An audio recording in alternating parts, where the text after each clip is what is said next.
किसी भी प्रकार से किसान के साथ अगर धोखाधड़ी कोई कर रहा है तो वो धोखाधड़ी सरकार के साथ कर रहा है और उसके ऊपर कड़ी से कड़ी कार्रवाई होगी।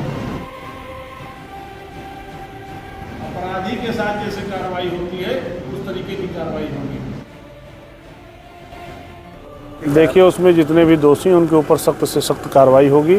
किसानों के साथ कोई भी अन्याय नहीं होगा। किसानों के हक के लिए हम लड़ने के लिए तैयार हैं।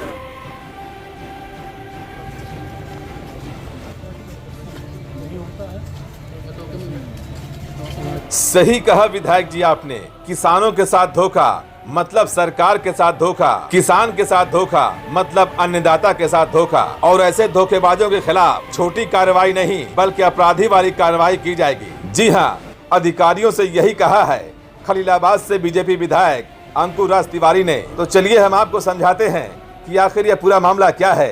आपको बता दें कि ये पूरा मामला संत कबीरनगर जिले में नकली खाद की कालाबाजारी से जुड़ा है, जो कुछ दिनों पहले खलीलाबाद के सरैनी गांव में विभागीय मिलीभगत से बड़े पैमाने पर नकली डीएपी खाद किसानों को बेची जा रही थी। वो किसान जो बड़ी मुश्किल से 2 पैसे इकट्ठा कर कर्ज लेकर किसी तरह से किसानी करता है, जिसे असली नकली का फर्क नहीं मालूम, उसने दुकानदार पर भरोसे के साथ खाद खरीदी थी कि खेत में डालने से उसके फसल की पैदावार अच्छी होगी। लेकिन उस बेचारे को क्या मालूम कि जो खाद वो अपनी फसल की अच्छी पैदावार के लिए दुकानदार से खरीद रहा है वो खाद असली नहीं बल्कि नकली है। और कालाबाजारी करने वाले लोग किसानों के साथ धोखा कर उनकी गाढ़ी कमाई को लूट रहे हैं। और जब नकली खाद की कालाबाजारी का मामला खुला तो बात जिले से लेकर सरकार तक पहुंची। और इसी मामले को लेकर खलीलाबाद से बीजेपी विधायक अंकुर राज तिवारी ने कृषि विभाग के जिम्मेदारों के साथ एक बैठक की और जिम्मेदारों से साफ तौर पर कह दिया कि किसानों के साथ धोखा मतलब सरकार के साथ धोखा है।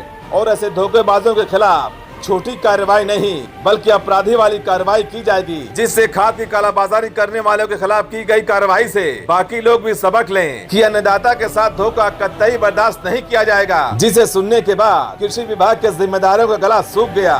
तो चलिए हम आपको सुनाते हैं कि आखिर विधायक अंकुर राज तिवारी ने किसानों के लिए कृषि विभाग के जिम्मेदारों को आगे और कुछ क्या कहा।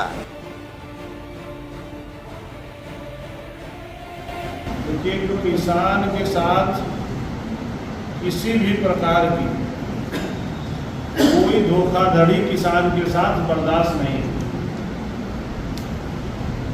अगर किसान के साथ कोई धोखाधड़ी कर रहा है तो वो सरकार के साथ धोखाधड़ी कर रहा है, क्योंकि किसान को लाभ पहुंचाना प्रधानमंत्री जी का और मुख्यमंत्री जी का सपना है। तो किसी भी प्रकार से किसान के साथ अगर धोखाधड़ी कोई कर रहा है तो वो धोखाधड़ी सरकार के साथ कर रहा है और उसके ऊपर कड़ी से कड़ी कार्रवाई होगी। और कार्रवाई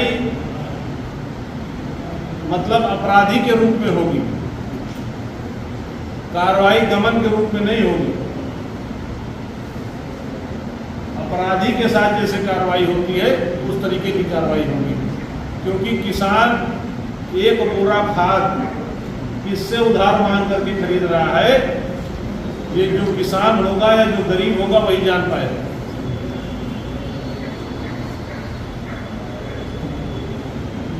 तो इसमें कोई भी व्यक्ति हो निश्चित बख्शा नहीं जाएगा।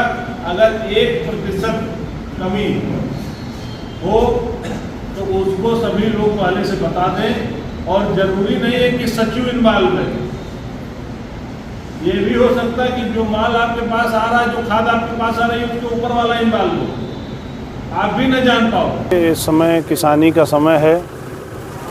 किसान भाइयों की आवश्यकता ज़रूरत, जनपद में किसानों के साथ जो खाद वितरण की व्यवस्था, ये सारी चीज़ों पे एक समीक्षा बैठक करनी थी। उस बैठक में आए थे और किसानों को किसी भी प्रकार की कोई दिक्कत ना हो, किसानों के साथ किसी भी प्रकार का दुर्व्यवहार ना हो, किसानों के साथ किसी प्रकार का छल कपट ना हो, इसके नाते एक बैठक करने के लिए कृषि भवन आए थे। देखा गया अभी हाल ही में सरैनी में किसानों को नकली डीएपी खाद दी गई थी, इस मामले को लेकर के देखिए, उसमें जितने भी दोषी हैं उनके ऊपर सख्त से सख्त कार्रवाई होगी। किसानों के साथ कोई भी अन्याय नहीं होगा। किसानों के हक के लिए हम लड़ने के लिए तैयार हैं।